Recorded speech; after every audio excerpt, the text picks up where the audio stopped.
आज इतना खूबसूरत फैसला हुआ और इसमें जो अहम किरदार है, जो फैसले वाला किरदार है, मैं तो कहूँगा कि वो क्यूम भाई का है। मैं इनको खराज तहसीन पेश करता हूँ।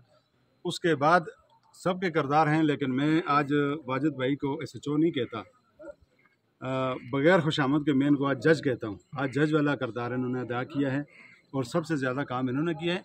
जिसमें जो शर थी वो शर भी ख़त्म हो गई है और इंशाल्लाह टैंकी का काम हम परसों नहीं करेंगे।